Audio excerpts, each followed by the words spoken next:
네, 반갑습니다. 이 선생입니다. 우리가 지난 시간에 접대비 등 조정명세서를 했었죠. 이번 시간에 이미 예고드린 대로 외화자산 등 평가차손익 조정 값을 진행해 보도록 하겠습니다. 역시 7점 배점이고요. 음, 뻔한 내용입니다. 항상 항상 뻔한 내용이고 항상 바뀌는 게 없는 정말 효자 같은 점수를 따기 아주 좋은. 근데 우리 학생들이 이제 외화 환산 손익을 많이 어려워하는 친구들이 많아요. 말도 어렵고 그죠? 외화 환산 손익. 회계 기초 배울 때부터 외화 환산 손익, 외화 환차 손익에 대한 어떤 그런 뭐랄까 강박관념? 약간 좀 그런 게 있죠. 예. 그래서 많이들 어려워하는 거 트라우마, 그죠? 트라우마가 있는 것 같아요. 사실 저도 트라우마가 되게 많았던 것 같아요. 예. 원가 회계, 관리 회계 정말 처음에는 막 계산하는 거 재밌어갖고 하다가 관리 회계로 넘어가니까 이게 무슨 수학인 거야. 그래갖고 저 되게 저도 한때 원가 회계랑 관리 회계를 트라우마로 등에 이고 다녔었어요. 여러분들 트라우마는요 극복해야 돼요. 극복하지 않으면 앞으로 나아갈 수가 없어요. 그래서 여러분들도 혹시나 외화자산 등 평가 차손익 조정을 그냥 TAT 1급이나 전산세무 1급 준비하실 때 그냥 전략적으로 내가 걸르고 넘어가겠다 하시는 분들이 있다면 이번 리뷰를 통해서 한번 희망을 가지고 또 의지를 가지고 한번 접근해 보시기 바랍니다. 예, 제가 열심히 도와드릴게요. 자, 평가 문제는 뭐 뻔한 내용이니까 넘어가도록 하고 뭐 건별로 각 과목별로라는 얘기는 이제 건별로 하라는 얘기니까 TAT 1급은 전부 다 세무조정을 건 바이 건으로 하라고 나오죠. 뭐 이건 뭐 뻔한 얘기예요. 그래서 세무조정 참고 자료를 보면 사업연도 종료일 현재 매매 기준율, 즉 결산일 환율로 평가를 하는 방법을 선택을 해라. 그리고 우리가 취득 당시 발생 시 환율로 평가하는 방법을 신고할 수도 있고 또는 그죠? 사업연도 종료일 현재 매매 기준율로 즉 결산 시의 환율로 평가하는 방법을 선택할 수도 있고 어쨌든 신고를 했다는 얘기입니다. 신고를 했다는 얘기고 자 그럼 이제 정상적으로 회계에서 평가를 그렇게 해주면 되는데 뭐라고 나와 있냐면 세무조정을 발생시키고 문제를 하나 만들어야 되니까 결산 시 임의로 환율을 적용했다는 말이 나와요. 이게 뻔하다는 거예요.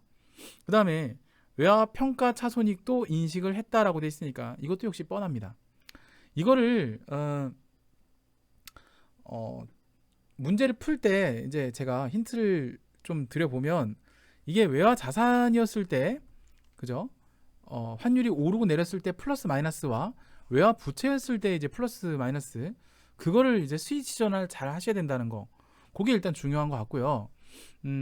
요 요 부분 있잖아요. 요 부분이 문제가 이제 나올 때 그러니까 조금씩 옵션은 다르게 나와요. 그래서 기출 문제를 비슷한 걸로 테마 학습을 좀 하시기를 좀 권해드려요. 그래서 이게 이제 어떻게 접근을 하셔야 되냐면 처음에 이거 보면 이제 뭘 어떻게 적용해야 될지 뭐가 더하기 빼기인지 해갖고 이게 좀 많이들 어려워들 하시는데 우선 확실하게 알고 가셔야 될 거는 발생시 환율이라는 게 최초에 적용해야 될 부분이죠. 이거는 회계나 세법이나 동일해요. 그래서 발생시 환율 요거는 처음에 이제 조정계산서 작성할 때 조정명세 작성할 때 입력해야 될 부분이기도 하고요.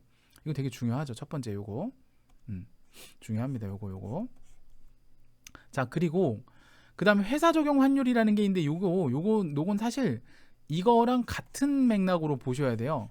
그래서 얘가 사실 이제 B라고 보셔야 돼요. 요거 회사에서 적용한 환율. 그러면 이제 결국에는 이거는 장부 금액으로 되어 있기 때문에 세무조정 계산서에 입력하는 양식은 아닙니다. 이걸로 평가한 금액을 가지고 외환 차손익을 만약에 했다면 그거를 이제 입력을 해주는 건데 이건 뒤에서 볼 거예요. 그 다음에 마지막이 이제 단기말 현재 매매 기준율 이게 바로 세법상 적용해야 될 환율이기 때문에 우리가 입력해야 될 부분은 최초 환율 요거 1번 그 다음에 이거 세법상 환율 2번 요렇게 1번과 2번을 입력을 하시면 돼요. 이건 조정명세서상에 이제 세무조정할 때 참고사항이다라고 보시면 되겠고 일단 구분을 잘 하셔야 돼요. 일단 문제에서 다 줍니다. 보고 이제 입력하면서 숫자가 막 이상하게 나오니까 막 헷갈리시는 분들이 있어요. 그래서 그걸 명확하게 제가 짚어드릴 테니까 잘 보시고 따라오시면 될 것 같아요. 물론 조금의 세법적인 이론과 조금의 회계적인 지식만 가지고 있으면 충분히 접근할 수 있는 부분이고 오히려 어렵다 하는 게 이제 손바닥 뒤집듯이 탁 뒤집혀서 이제 나오면 나 자신감이 있어. 자신감이 붙어서 나 이거 어떤 문제가 응용돼도 난 합격할 수 있어. 이렇게 될 수 있어요. 제가 할 일이 뭐 그런 일이죠.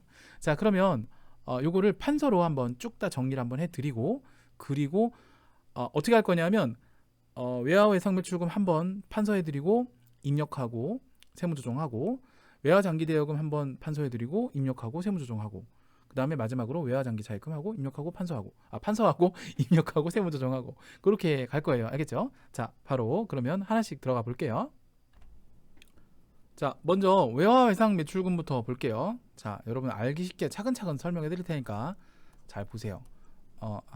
외화 외상 매출금, 외화 외상 매출금. 자, 요거는 최초의 환율이 1,050원이었어요. 그죠? 1,050원. 그죠? 1,050원.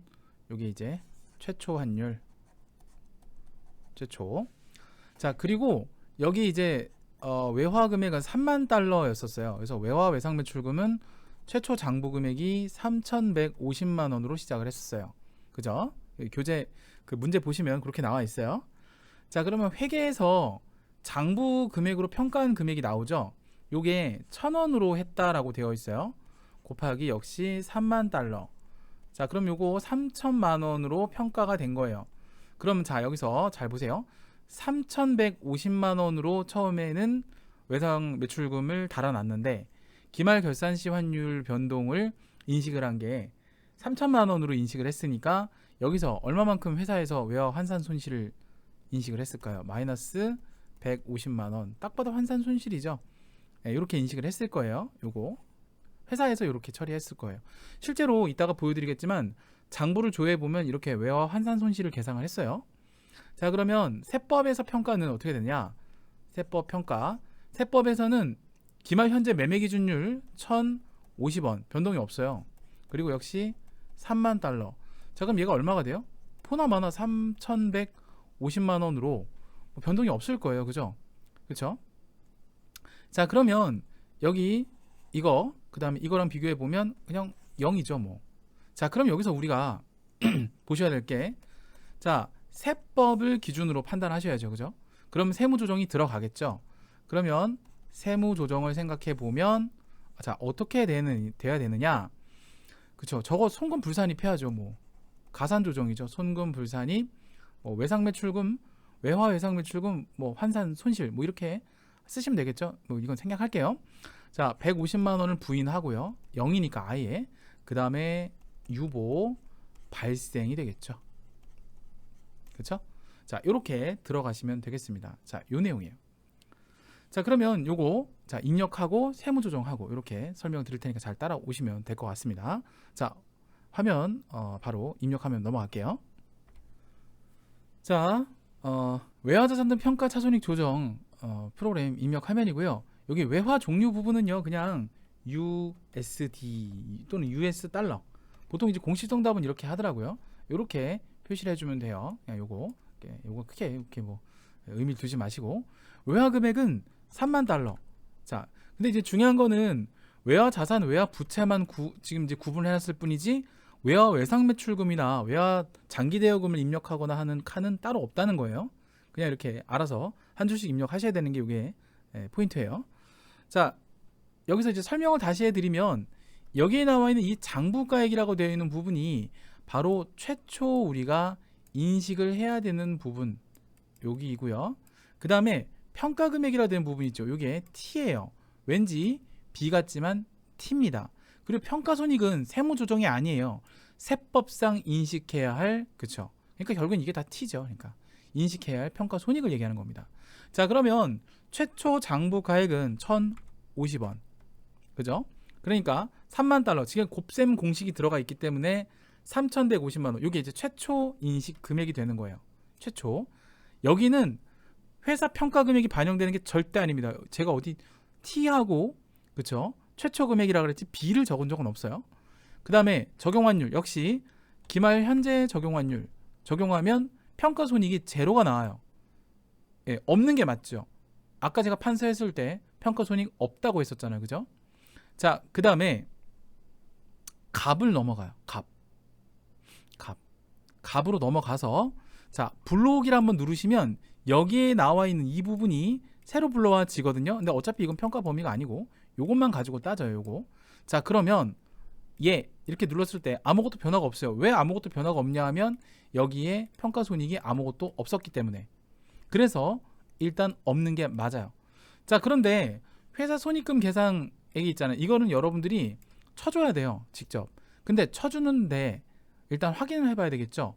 자, 원장 조회를 누르신 다음에 F2번 눌러서 환산이라고 한번 검색해 볼까요? 환산. 웨어 환산 손실. 자, 935 보니까 보세요. 자, 요게 보이시나요? 예. 요게 3만 달러에 대한 회사에서 임의로 계상한 환산 손실입니다. 보나마나 금액 얼마 나옵니까? 150만 원 나오고요. 좀 더블 클릭해서 보시면요. 계정 과목 딱 나와요. 보면 외화 외상 매출금이라고 딱 찍혀서 나오고 여기 금액 딱 나옵니다. 확인되죠? 전산세무 1급은 사실 이거 안 줍니다. 제가 주는 문제 많이 못 봤어요. 근데 TAT 1급은 그냥 다 실제 실무랑 거의 일치하게끔 조회해서 다 확인하게끔 하는 것이 어떤 출제 포인트다 보니까 실제 데이터로 다 줘요. 이렇게 들어가면 다 있어요. 이건 앞으로도 계속 변하지 않을 겁니다. 그냥 TAT 1급은 뭐뭐 한다 가정한다 전산세무 1급처럼 그렇게 안 해요. 그래서 굳이 난이도를 보면 TAT 1급이 전산세무 1급보다 쉽습니다. 진짜요. 원가액이 안 나오는 게 어디야. TAT 1급 원가액이 없어요. 그죠? AT 자체가 원가액의 시험이 안 나오죠. 아예. 그쵸? 이게 따기 쉬워요. 자, 그러면 마이너스 150만 원 입력해 주면 됩니다. 자, 보니까 자, 설명 들어보세요. 당기 손익금에 해당 금액이 T예요. 이게. 그 다음에 회사 손익금 계산 금액이 B고 이게 T A다 라고 생각하면 되겠습니다. 위치 아시겠죠? 이걸 머릿속에 담고 가시면 정말 쉬워요. 자, 그럼 여기서 그냥 가면 안 되죠. F8번 눌러서 세무 조정하시면 됩니다. 자, 외화 외상 매출금. 요거 이제 구분을 좀 할게요. 외상 매출금. 그다음에 평가 손실이라고 할까요? 아니면 뭐 환산 손실? 뭐 여러분 편한 대로 하세요. 어차피 이건 평가 범위가 아닙니다. 예. 금액과 처분이 되게 중요하죠. 유보 발생입니다. 자, 이렇게 1차적으로 입력을 하시면 되겠고요.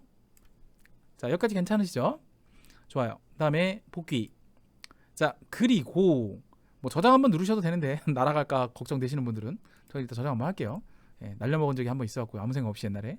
자, 이렇게 다시 돌아와서 이번에 외화자산 한 번 더 입력해야 되겠죠. 뭐 외화 장기 대여금을 해야 되겠죠. 역시 판서하고 입력 한번 들어가도록 하겠습니다. 자, 이번엔 외화 장기 대여금 갈게요. 외화 장기 대여금.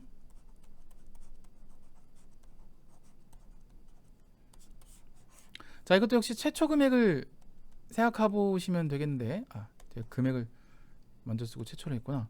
1150원이에요. 요거 아까랑 금액이 틀리죠. 외화 외상 매출금은 1050원이었는데 자, 여기 달러도 틀려요. 7000달러.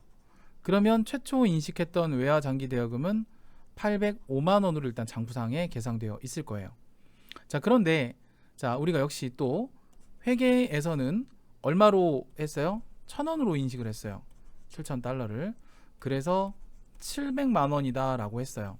자, 그럼 뭐가 차이가 있을까요?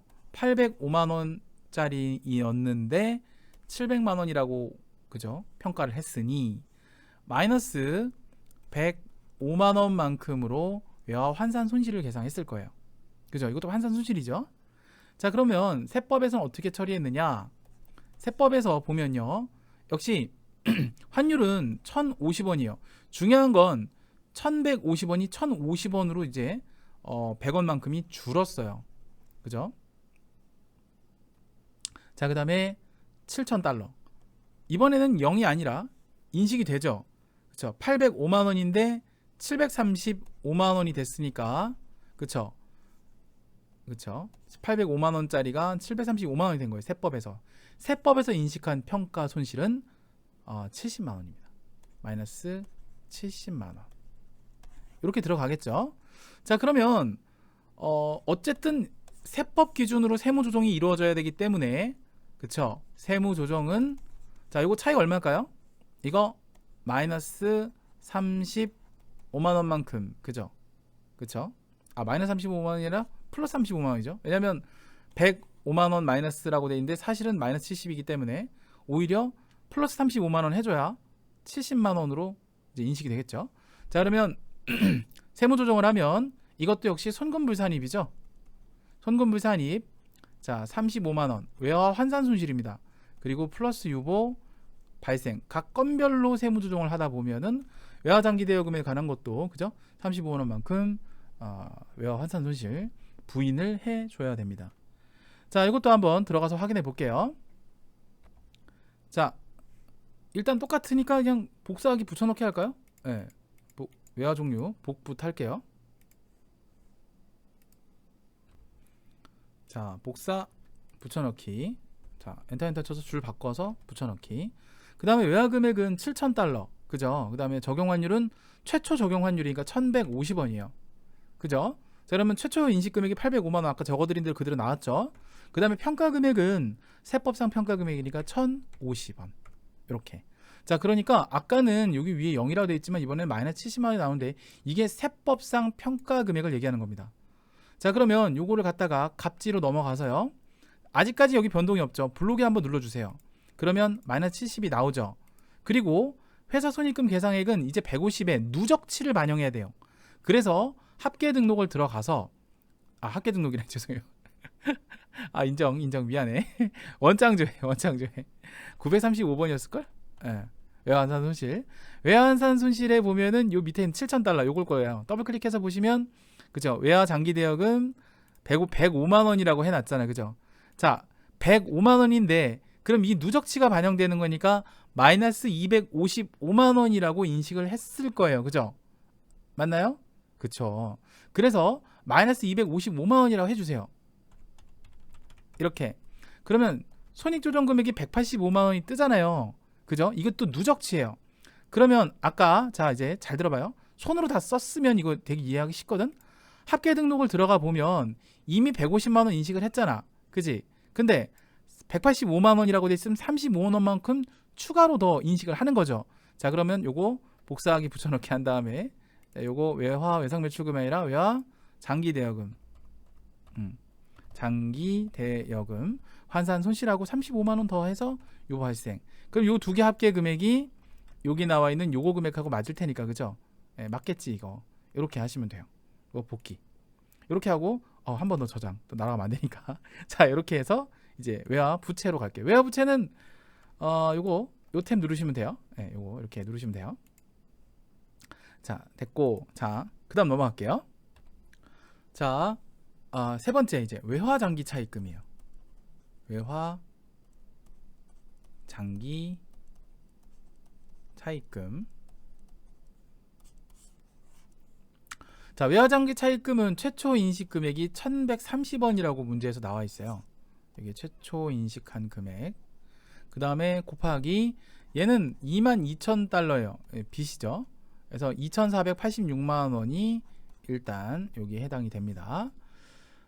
그렇고 일단 회계에서는 그러면 얼마로 평가를 했는가? 역시 1,000원으로 했어요. 얼마를? 22,000달러를. 그러니까 얘가 2,200만 원이 이제 외화장기 차입금이 됐겠죠. 자, 그럼 잘 보세요. 처음에 2,486만 원인데 2,200만 원으로 빚이 줄었어요. 그쵸? 이게 여기서 또 스위치에 헷갈리면 안 돼. 이거 부채야, 부채. 그죠? 부채인데 빚이 줄은 거지. 이거 손실이라고 생각하시면 안 돼요. 자, 그러면 이거 플러스로 인식을 하는 게 맞겠죠? 플러스 외화 환산 이익이죠. 그죠? 얼마만큼? 286만 원만큼 이렇게 인식을 해야 맞아요. 원래 맞죠? 자, 그 다음에 자, 세법에서는 그럼 어떻게 볼까요? 세법에서는 어떻게 볼까요? 역시 1,050원이에요. 기말 환율이 곱하기 22,000달러로 초지일관하게 합니다. 그러면 2,310만 원으로 부채를 인식을 해야 돼요. 금액이 다르죠? 자, 2,486만 원의 빚이 2,410만 원이 됐으니까 역시 외화 환산 이익이 발생을 하긴 하는데 286만 원처럼 저렇게 많지는 않고 176만 원만큼만 외화 환산 이익을 인식을 하면 돼요. 그러면 여기서 차이가 생기죠? 그렇죠? 세법 기준으로 얼마만큼 차이가 생겨요? 그렇죠? 이익을 그쵸 덜 인식해야 되는데 제가 더 인식했잖아. 이거 이제 빼줘야지. 얼마만큼 빼줘야 돼요? 110만 원만큼을 빼줘야 되는 문제가 생기죠. 자, 그럼 정리를 해보면 이제 세무 조정을 해보면은 세무 조정은 어떻게 하면 돼요? 입금 불산입이라고 해야 되겠죠. 입금 불산입 또는 뭐 송금산입인데 입금 불산입 맞아요. 외화 평가이익, 외화 환산이익을 부인하는 거니까 110만 원, 그 다음에 세무 유보 발생입니다. 자, 이렇게 보시면 되겠습니다. 자, 이 내용 가지고 입력하고 마무리하도록 할게요. 자, 외화부채 그 USD 달러 입력하기 귀찮으니까 여기 있는 거 복사하기 붙여넣기 할게요. 자, 외화금액 22,000. 이런 잔머리만 제가 많이 굴려요. 자, 그다음에 장부가액은 1,130원 자동 계산되죠. 그다음에 적용 환율은 1,050원. 이게 손으로 쓰면서 이렇게 미리 한번 손으로 조정을 한 다음에 이렇게 입력을 하다 보면 내가 틀렸는지 맞았는지 알고 할 수 있어요. 물론 시간은 좀 걸리죠. 근데 연습을 많이 해놓으면요, 자기만 알아보는 숫자로 다 이렇게 끄적끄적 해갖고 금방금방 답을 캐치할 수 있어요. 바로 평가손익 176만 원 보이죠? 이쪽에 보면 아까 제가 써드렸죠. 이게 세법상 인식해야 될 평가손익인데, 자, 값을 넘어와서 세로 블록에 한번 눌러주고요. 자, 그럼 얘는 이제 106만 원이 되는데 이게 왜 106만 원이 되는지 먼저 설명을 드릴게요. 앞에서 이게 세법상이라 그랬죠. 세법상 인식해야 될 게 외화 이제 외상 매출금, 그냥 줄여서 외상 매출금. 외상 매출금에 대해서는요 0이었어요. 환산 그 외화 평가 손익이 세법상이에요 지금. 그 다음에 장기 대여금, 외화 장기 대여금의 경우에는 얼마였냐면 마이너스 70만 원이었단 말이에요. 그죠? 그 다음에 곰방 바로 한 거 장기 차입금. 장기 차입금의 경우에는 이게 얼마였냐면 방금 한 게 플러스 286만 원이요. 플러스 176만 원. 쏘리. 플러스 176만 원이에요. 그럼 이제 나오죠. 금액이. 이걸 다 통산하면 얘가 나오죠. 그죠? 그쵸? 그래서 100 플러스로 106만 원 나온 거예요. 이게. 예, 이렇게 됐고, 이렇게 된 거. 알겠죠? 자, 이렇게 보시면 되겠고, 회사 손익금 계상액은요, 오히려 좀 쉬워요. 어떻게 보냐면, 손익계산서를 그냥 바로 가요. 그게 더 빨라요. 손익계산서를 가셔서, 그냥 엔터 한번 쳐주시고, 아래쪽에 마우스 긁어갖고, 외화 환산이익 금액하고 환산손실 금액 있죠? 이 두 금액의 차이를 구하시면 나와요. 그러면, 자, 보시면, 외화 환산이익 있죠? 요 금액이 286만 원이죠. 여기 플러스. 그 다음에 외화 환산 손실이 얼마예요? 255만 원 마이너스. 요거를 차감한 순액을 계산하면 되거든요. 요게 그러면 플러스 31만 원이 나와요. 요게. 그러면 플러스 31만 원이라는 걸 캐치하셨으면 요거를 다시 돌아가셔서 여기 손익금 계상액에 31만 원. 그러니까 현재까지 255만 원이 외화 환산 손실이면 여기에 추가적으로 반영해야 될, 그쵸? 플러스 되는 금액이 286만 원이잖아요. 맞죠? 외화 환산 이익으로 회사가 계상한 게 퉁치고 난 나머지만 계상하면 되니까 플러스 31만 원을 계상해 주는 게 맞아요. 이건 불러오기가 안 돼요. 그래서 요거는 31만 원 이렇게 손으로 쳐 주셔야 돼요. 됐죠? 자, 그럼 이제 다 들어왔을 거고, 손익조정 금액 75만 원 딱 뜨는데 이제 요게 맞거든요. 근데 이걸 어떻게 또 우리가 한 번 더 보자면, 여태까지 세무 조정한 금액 있잖아요. 자, 대차라고 하자. 외상 매출금, 대여금, 차입금. 귀찮아. 귀찮아. 자, 세무 조정 금액만 보시면요. 일단 얘가 플러스로 입금산입으로 150만 원이었잖아요. 그죠? 그다음에 그 외화 장기 대여금, 얘는 플러스로 역시 입금산입 35만 원이었어요. 유보 발생. 근데 얘는 송금산입으로 마이너스 110만 원이었단 말이에요. 이걸 퉁치면은 이제 얘가 나와요. 자, 그러면 제가 계산기를 한번 다시 해볼게요. 틀렸을 수도 있으니까. 150만 원 더하기 35만 원 빼기 110만 원 하면은 맞네. 플러스 75만 원 나와요. 자, 그럼 이제 이거를 합계 등록 가서요.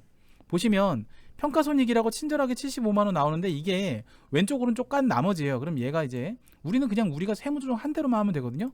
송금산입, 외화, 장기 차입금. 그래서 이게 좀 어렵긴 해요. 예. 환산이익, 뭐 평가이익 해도 돼요. 110만 원 하고 유보 발생 이렇게 하시면 돼요.